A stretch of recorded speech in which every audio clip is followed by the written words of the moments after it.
Olá, seja muito bem-vindo ao canal 7 de Teologia, aqui é o pastor Sérgio Lenz. E antes de tudo, não esqueça, vai aí embaixo, dá o like, deixa aquele like esperto, faça o seu comentário. Aliás, compartilhe com alguém e não esqueça de dar uma olhadinha se você ainda está inscrito. Isso é importante para nós, tá bom? Então, roda a vinheta e vamos começar.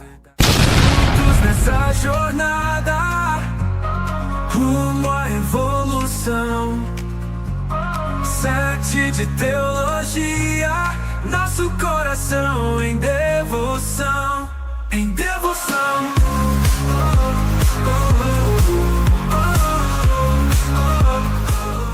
A partir desse momento nós estamos então começando mais um estudo, estamos estudando Salmos, cada semana um salmo pelo menos, tentando estudá-los, e desta feita temos o Salmo 39, e você é bem-vindo, está conosco para juntos estudarmos. Então pegue sua Bíblia, nós que aqui estamos, vamos meditar no Salmo 39. É um salmo curto, tem apenas 13 versos, mas neste momento nós vamos ler apenas um verso. À medida que for transcorrendo o nosso estudo, nós vamos ler os demais passo a passo, ok? Então, Salmo 39, verso 5, diz o texto desta maneira: deste aos meus dias o comprimento de alguns palmos, a tua presença, o prazo da minha vida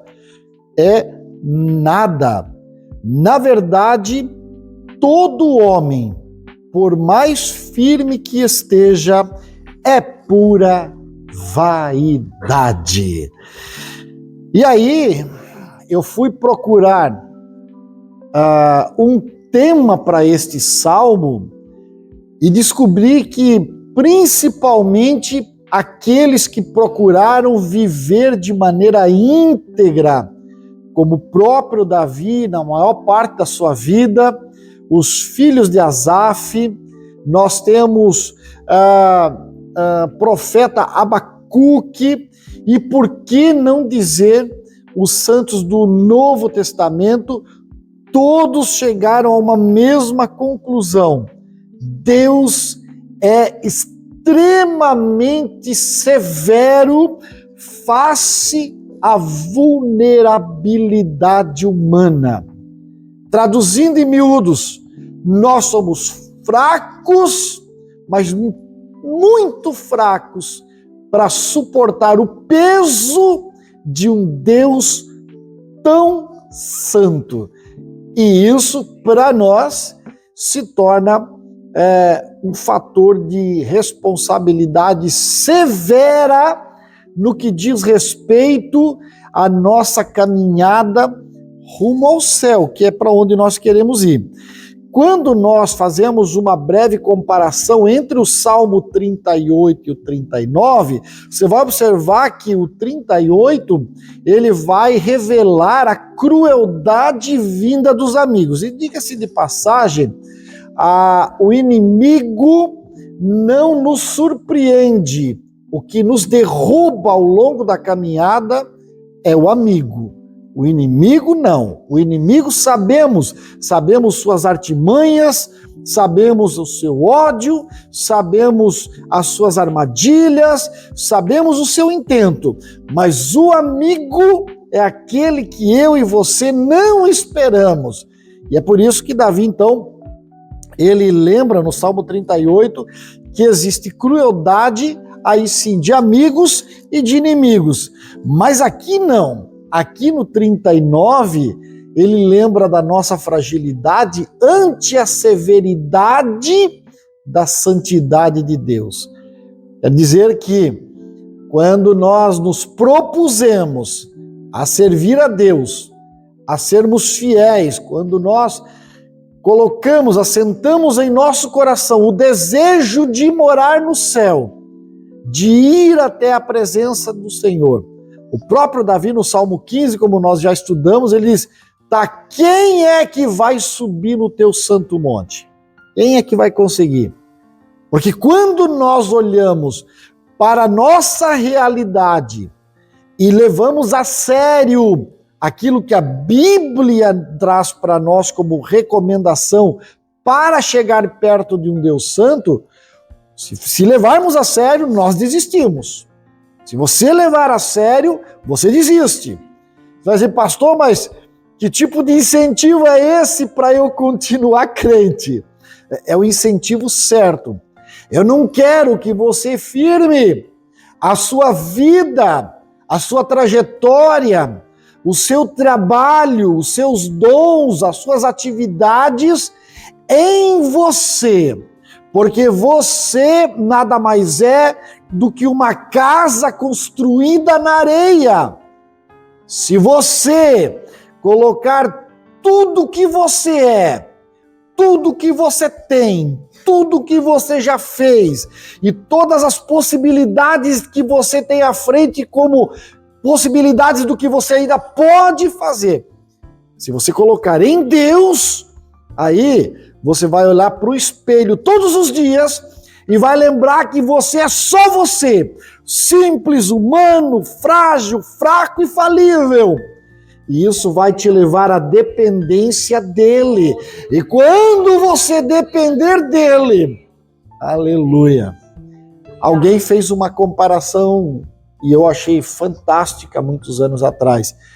O poder de Deus na minha vida é que nem quando eu coloco aquele aparelho de aferir a pressão, né? Você coloca no braço, lá no posto de saúde, no hospital, e o médico, a enfermeira começa a bombear e vai enchendo. Hoje já os aparelhinhos são eletrônicos, com pilha, né? Mas o efeito é o mesmo. E à medida que ele vai inflando, ele vai apertando o seu braço, e você sente, parece que é o seu braço que está crescendo, eu estou ficando gigante. Que nada, o seu braço está diminuindo. É o poder daquela borracha em torno do seu braço, inflada ao extremo, ela está esmagando o seu braço para poder aferir ali os batimentos cardíacos e ver o ritmo da sua pressão sanguínea. E o seu braço, na sua cabeça, parece que ele ficou desse tamanho, parece o braço do incrível Hulk. E, na verdade, é só você. Assim é quando você aceita Jesus e o poder do Espírito Santo entra na sua vida, parece que você fica um gigante. Quantos de nós temos testemunhos para contar que em um dado momento, quando se deparou com alguém possesso de demônios, e é uma cena realmente feia, é uma cena que coloca medo no homem normal, mas de repente você se sentiu um gigante e você ficou grande. Eu me lembro de uma situação que eu conto de vez em quando, em uma casa em que eu fui chamado para expulsar o demônio de uma criança, e aí nós chegamos diante de uma mesa, eu fiquei em pé junto com mais alguns irmãos, e à frente estava a mãe da criança, mais a avó, mais uma vizinha, e não, tem que ir lá expulsar o demônio da criança, porque ela está lá dentro, ela sobe parede e tal. Eu disse, não, calma, vamos devagar. Primeiro nós vamos estar todos aqui revestidos. Você já aceitou Jesus? Não. Então, deixa eu abrir a Bíblia e deixa eu falar do Evangelho. E aí, quando eu fui ler a Bíblia, o Espírito Santo falou lá dentro da minha alma. O demônio não está na criança, o demônio está na mãe da criança. Quando eles entram lá, o demônio passa para a criança e ela sobe parede. E quando o Senhor falou isso ao meu ouvido, eu olhei assim, levantei o olho para a mãe. E quando eu levantei o olho, ela começou a torcer os olhos para trás. E eu fiquei gigante. Eu disse, shh. O povo que está ali fora quer show. Mas hoje não vai ter show.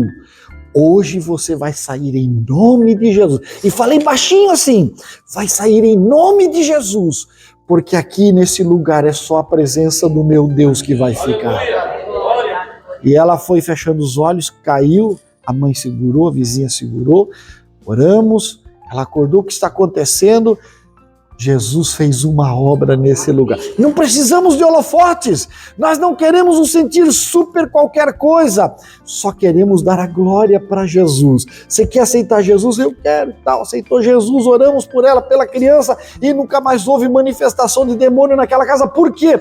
Porque onde o gigante, onde o valente está, não tem outro maior que ele. Aleluia. Mas e nós, pastor? Nós somos apenas um mero receptáculo, um veículo que transporta. Eu pergunto para você, quem era mais importante? A abóbora que virou carruagem e transportou a Cinderela ou a própria Cinderela? Quem é mais importante? O carro presidencial que transporta o presidente ou o próprio presidente? Quem é mais importante? Você que habita o Espírito Santo na tua alma ou o próprio Espírito Santo é mais importante do que você? Aleluia! Então, Davi fica no Salmo 39 perturbado porque Deus, ele não mede esse tamanho, esse peso espiritual. Pelo contrário, Deus é severo com o pecador. E de tão severo que ele pode simplesmente esmagar o pecador, porque o homem é efêmero, é vulnerável. Você vai ver isso nos versos que nós vamos ler ainda. Você vai perceber que Davi não está olhando para ele especificamente, porque ele tinha comunhão com Deus. Davi está olhando para além dele.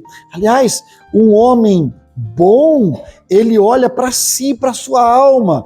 Um homem melhor, faz um círculo à sua volta e olha para sua família e amigos que estão próximos. Mas um grande homem de Deus, ele olha para muitos que estão à sua volta, inclusive que estão longe de si, mas que dependem da sua relação e da sua amizade com este Deus que é gigante, e assim ele se torna aquilo que se chama de o grande homem de Deus. Não existe grande homem de Deus, na verdade são só homens e mulheres que decidiram entregar a sua vida nas mãos do Mestre.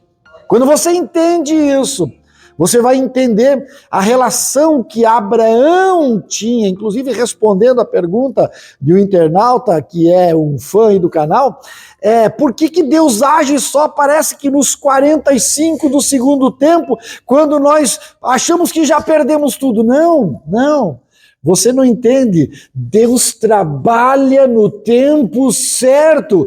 Eu é que sou agoniadinho. Eu é que faço projetos dizendo, se eu fosse Deus, eu ia agir assim. Eu ia vir nesse tempo. Eu ia tratar dessa maneira. Mas eu não sou Deus, eu sou homem. Eu não entendo as coisas, mas preciso assumir a postura de Jó dizendo, eu não entendo o que está acontecendo, mas tu és Deus, e ainda que ele me mate, nele eu esperarei, e se não for assim, eu estou agindo errado. Aleluia! Então, olhando para o Salmo 39, você vai observar que essa disciplina tão severa, tão pesada, que Deus aplica aos homens e que Davi consegue perceber isso, ela só vai ser revelada. É por isso que Jesus, que João, que Pedro, principalmente Paulo, eles trataram dizendo, Paulo mesmo aos Efésios, ele abre isso, ele escancara o verbo, ele diz, o mistério que esteve oculto nos séculos, aqui, revelado em nós. É na igreja, a igreja passou a ter compreensão. Tanto que você vai olhar para Hebreus no capítulo 12, a partir do verso 5, o autor dos Hebreus diz, estáis esquecidos, gente! Tem uma exortação que Deus nos trata como filhos. E ele diz, filho meu, não menosprezes a correção que vem do Senhor, nem desmaies quando por ele és repreendido. Por quê? Porque o Senhor corrige a quem ama e açoita todo filho que recebe. Então, você quer ser filho e não quer apanhar? Todo cheio de erro como você é. Você quer ser filho e não quer levar umas lapadas de vez em quando? Hebreus 12, 5. Aí você vai olhar, mesmo Mateus 6:19, o que Jesus diz? Não acumule para vocês tesouro no céu. Não, pelo contrário. Aqui a traça, a ferrugem, o ladrão, tudo destrói. Vocês devem ajuntar tesouros aonde? Lá no céu, é o céu que nos espera. Aleluia! O próprio Pedro, quando vai tratar da sua pequena carta, no capítulo 1, versículo 4, diz: nós fomos salvos para uma herança que é incorruptível, sem mácula, imarcessível, acima de tudo, que está reservada nos céus para vós outros. Então, tudo que nós precisamos está guardando lá. Os grandes tesouros que eu e você precisamos investir estão lá. É lá que nós devemos investir. Isso não anula o fato de que nós, estando aqui, seguimos as regras da sociedade para viver em paz. Nós precisamos trabalhar, precisamos pagar as contas, precisamos construir, ter um canto. Quem casa, quer casa. Você pode olhar para a natureza, observe a natureza. As fêmeas da maioria dos pássaros, elas não aceitam se juntar com o macho da sua espécie, se ele não for lá, fizer uma boa de uma casa segura, livre dos predadores, da chuva, com muitos enfeites. Então, nós precisamos olhar para essas questões. Existem questões que nós nos afadigamos aqui, é verdade. Precisamos tomar banho, precisamos lavar a roupa, precisamos ajeitar a aparência. Mas a grande aparência que você e eu precisamos estar ajeitada é aquela que vai morar lá no céu. Essa tem que estar bem, ok? Então, esse salmo ele fica melhor dividido em 3 partes, para que você entenda de forma didática o que Davi estava querendo passar na sua mensagem nesse cântico tão especial. Então os versos 1, 2, 3, 4, 5, 6 é o básico do salmo, Davi reconhecendo a fragilidade humana. Então, tanto que ele disse consigo, guardarei os meus caminhos para não pecar com a língua, vou botar uma mordaça na boca, emudeci em silêncio, calei acerca do bem, a dor se agravou. Lembra muito do salmo dos filhos de Coré, dizendo: ai, quanto a mim os meus pés quase se resvalaram e tal, embraseou-se o peito, o coração, enquanto eu meditava, teu fogo, tal, dá-me a conhecer, Senhor, qual é o meu fim, desce os meus dias. O texto que lemos, com efeito, no verso 6, passa o homem como uma sombra, em vão se aquieta, ou se inquieta. A verdade que Davi está fazendo aqui é refletindo sobre a decisão que ele tomou de se manter em silêncio, para não pecar nem em palavras, mas o peso dessas emoções acaba consumindo ele, levando ele a clamar a Deus. Veja, isso aqui joga por terra algumas religiões no mundo onde as pessoas são levadas a um celibato extremo. Inclusive, o próprio hinduísmo, para quem gosta de estudar religiões, alguns homens, eles depois de uma certa idade, depois de ter casado, criado seus filhos, os filhos ficaram adultos e tal, ele resolve ser um homem santo para se aproximar da divindade. Então ele abandona a casa, a esposa, os filhos que inclusive já estão vivendo a sua vida, abandona tudo. Alguns fazem voto de não tomar banho, de não cortar cabelo, de não comer mais. Tem uma série de votos de não falar mais. Sobe para uma caverna, para uma montanha, debaixo de uma árvore, se assenta e fica ali meditando para o resto da sua vida. E eles se tornam os homens santos da religião. Ao passo que quando esses homens, às vezes, são catados lá de dentro, levados para o hospital porque estão adoecidos pelo estilo de vida, as pessoas fazem fila para tocar o homem santo para receber uma virtude. Mas Davi já jogou isso aqui por terra há tantos mil anos atrás. Davi disse: quando eu fiquei quieto, quando eu decidi viver na contramão da realidade para o que foi formado, comecei a apodrecer os meus ossos dentro de mim. As emoções me arrebentaram. Você não foi feito para viver sozinho. Você não foi feito para ser crente em casa. Ah, eu vou ser crente em casa porque a igreja está estragada. Aliás, é muito bom, o dia que você encontrar uma igreja perfeita, não vá lá. Não vá lá porque você vai estragar ela. Porque eu até hoje não encontrei. Igreja não é museu, aonde a perfeição das estátuas está ali. Não tem uma imperfeição, não. Igreja é hospital. E no hospital tem gente que está com a unha encravada, sentado esperando o médico para tirar o cravo da unha, mas está conversando, comendo de tudo e conversando. Mas tem outro que está lá só respirando por aparelhos. E igreja é isso, igreja é essa questão de cada um de nós estarmos num degrau da nossa santificação pessoal. E nós precisamos comungar uns com os outros para nos ajudarmos, para crescermos.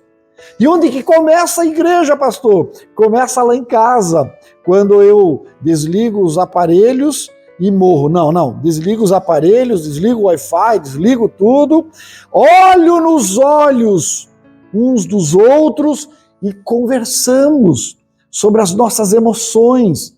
Nós nos consertamos quando estamos em família. Não é isso que você faz em casa? Ou você não faz isso em casa? Porque se você não faz, está faltando alguma coisa na sua vida, por isso que as suas emoções são quebradas. Agora, quando lá consertou, aí você faz o quê? Você vem à casa do Senhor, para aqui você oferecer um sacrifício de gratidão, seja ele financeiro, seja ele de adoração, seja ele de serviço em prol do reino do próximo. Mas perceba, nem todos vão chegar aqui na casa do Senhor para oferecer sacrifício de gratidão. Alguns não conseguiram acertar as coisas lá. Alguns nem casa têm. Então o que eles vêm fazer? Eles vêm para a casa do Senhor para assumir que a igreja é uma grande família e, como família, poder sentar com alguém e olhar nos olhos. Por isso, seja fiel. Quando alguém abrir o coração para você, o trate com a fidelidade de um pastor, de um padre, de um advogado, de um psicólogo. Seja o amigo, seja o familiar que ele não tem lá na casa dele. E o princípio da confiabilidade tem que existir, porque se você trair essa confiança, o fulano me contou umas coisas feias da vida dele, eu vou contar pro Beltrano. A Bíblia diz que há coisas que Deus não gosta, mas esta Deus abomina. E se você quer ser abominável diante de Deus, faça contenda entre irmãos, revelando segredos que abre o coração, do coração que foi aberto. Você vai ter um inimigo terrível na tua vida, que será o próprio Deus. Então não cale, pelo contrário, abra o coração. Davi, então, ele acaba, nesse primeiro bloco, reconhecendo a sua própria fraqueza e a vulnerabilidade da condição humana. Posso errar ao longo do caminho, pastor? Claro, você vai errar, não tenha dúvida. Você é um passageiro. E às vezes, eu na minha adolescência, na minha juventude, eu gostava muito, eu morava em Joinville e gostava muito de visitar os meus avós em Massaranduba, 60 quilômetros, mas naquela época que nada era duplicado, era uma viagem de um meio-dia, né? Hoje se faz em 50 minutos, mas naquela época era uma viagem de fato. E eu sempre comprava as passagens pensando na numeração dos bancos do ônibus. Se fosse inverno, eu comprava para viajar pegando sol, para me esquentar. Se fosse verão, naquela época não tinha ar-condicionado, eu pegava a numeração para sentar do outro lado. Mas às vezes eu esquecia na hora de comprar a passagem e comprava qualquer uma e dava um azar no verão de sentar no sol, viajar no sol. Então eu tinha que fechar a cortina e não via a paisagem. Há momentos que você vai querer ver a paisagem, não vai ver a paisagem. Você errou, você tomou uma decisão errada. Mas o bom é que a viagem não acabou. Semana que vem tem outra viagem. Deus vai te dar novamente a oportunidade. Enquanto a vida, a esperança, aproveite, agarre a esperança que Deus está te dando para começar um novo projeto. Aliás, diga-se de passagem, os japoneses já na década de 90, dando lá os seus cursos de qualidade total e aquele negócio todo, eles já diziam que um projeto para começar uma nova vida leva 5 anos. 5 anos entre projetar, executar e começar a colher. 5 anos. Em 5 anos você pode mudar tudo. Eu tenho testemunhos de irmãos aqui de São José que estavam numa profissão aleatória, assim, que não tinha nada a ver com o que eu vou dizer. E de repente ele disse, não, eu vou mudar de vida, eu vou ser um advogado, por exemplo. E botou a fazer um Enem lá, achou uma pontuação mais ou menos, porque já fazia muitos anos sem estudar, pegou uma bolsa de estudo, paga um pouco, outro pouco, com bolsa, e se formou agora recente advogado. Hoje anda de terninho, bonitinho, como queria. Dá para mudar? Claro que dá. 5% de inspiração, 95% de transpiração. É só querer. Se quiser, dá para começar de novo. Vai ser fácil? Ninguém disse que seria fácil. Mas Davi lembra para nós que perante Deus o homem, ele é pequeno, sujeito ao tempo, mas acima de tudo, ele está debaixo da potente mão do Todo-Poderoso. Aleluia! Então, medite com isso, com a brevidade da vida. Fique brincando, não se enrosque com coisa pequena. Mas o fulano falou que o Beltrano não gosta de mim. Às vezes a irmã Eliane vem para mim assim, ai amor, o fulano falou que o Beltrano diz que você é uma pessoa ruim. Falou? Sério? Ainda bem que ele não sabe de tudo, que eu sou bem pior do que o que ele falou. É que ele não sabe, se ele soubesse, ele se afastava de mim.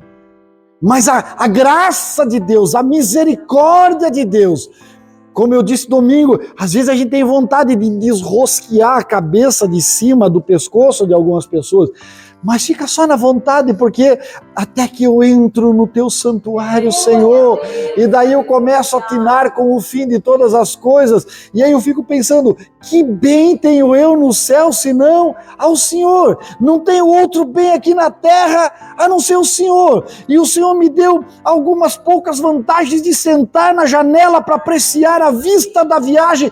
Aprecie com moderação, porque a vida é curta. Davi está lembrando isso para nós, né? Essa existência frágil e fugaz. Mas daí os versos 7, ele começa, e eu, Senhor? O que eu espero? Qual é a minha esperança? Tu és minha esperança. Me livra das minhas iniquidades. Emudeço, já não abro os lábios porque tu fizesse isso. Tira de sobre mim o flagelo. Estou consumido. Quando castiga o homem com repreensão por causa da iniquidade, destrói nele como a traço que ele tem de precioso. Davi está lembrando para nós que a vida, na verdade, ela é para ser vivida pensando que Deus é um Deus severo. Mas, se Deus é severo e nós somos fracos, qual é a necessidade de a gente tomar a decisão certa? A necessidade do arrependimento. Quando você consegue entender qual é a sua fraqueza, qual é a sua limitação de poder, e olha para Deus e diz, uau, quem é que pode contender com um Deus gigante desse tamanho? O que você faz? O que você faz? Eu lembro quando eu tinha 11 anos de idade, eu fazia glorioso curso de datilografia. Essa é das antigas, né? O curso de datilografia. E eu havia comprado uma briga que nem era minha no colégio e acabei arrumando um desafeto. E o rapaz disse, eu vou te bater e tal. Eu disse, olha, do teu tipo pode vir porque eu não tenho medo de homem. Se tivesse medo de homem, eu não olhava no espelho. Tinha 11 anos de idade, né? Gordinho, fortinho. E ele veio com mais 2. Só que eles vieram de bicicleta atrás de mim, eu de bicicleta também. Eu consegui derrubar 2 e fugir do terceiro. Mas na próxima vez que nós nos encontramos, eles saltaram de dentro do mato, numa rua semideserta, e saltaram uns 15. E aí, meu irmão, contra 15, nem Bruce Lee, né? Não deu jeito. Aí eu fiquei o quê? Pianinho. Aí o rapaz me deu um tapa no rosto, e quando ele foi dar o segundo tapa no rosto, eu tive tanta sorte que uns 2 minutos antes tinha tocado a sirene de uma empresa, de uma metalúrgica próximo dali, e vinha aqueles peões fortes, trabalhadores da metalúrgica, e um deles, por acaso, olhou e disse: esse ali é filho do seu Otto, o que eles estão fazendo com o molequinho? E aí, pega eles! Quando disse pega eles, era 15 metendo a cara nos pés de tucum. Mata dentro. E eu me livrei. Veja, eu era muito metidinho a arrumar briga, arrumar encrenca, quando era 1 para 1. Mas quando eu vi que era 15, eu disse, hoje eu vou apanhar até dizer chega. É isso que acontece conosco. Quando nós nos reconhecemos e conhecemos a santidade, a majestade, a glória, o poder, aleluia, desse Deus para o qual nós queremos nos dirigir e nos aproximar, meu irmão, você só tem que fazer uma coisa, se arrepender. E Davi faz isso, ele se volta para Deus esperando nesse Deus expressando toda a sua esperança. Ele reconhece que Deus é quem vai discipliná-lo, não é o homem, não os inimigos, como ele disse lá no Salmo 38. Pelo contrário, Deus vai disciplinar corrigindo-o e mostrando a sua transitoriedade. Davi, para de querer construir para a eternidade, porque você não é eterno, Davi. Você vai morrer aqui, meu filho. Você vai acabar aqui um dia. Então, é aí que Davi começa a reconhecer que a disciplina de Deus é severa, mas é justa. É aí que você vai, quando você parar de olhar para você mesmo, quando você parar de olhar à sua volta, para a prosperidade do ímpio, para as coisas que não aconteceram segundo os seus próprios pensamentos, e quando você começar a olhar para esse Deus, que é severo, mas é justo, você vai começar a dizer obrigado, Senhor, porque tudo tu faz certo, no tempo necessário, e vale a pena confiar em ti, e por isso eu quero continuar na tua presença. Aleluia, glória a Deus. É isso que nós vamos ver que Davi vai chamar de severidade que leva ao arrependimento. Deus é severo, sim, é porque ele só quer o teu bem. Entenda, você nunca orou para Deus te escutar. Não. É bobagem.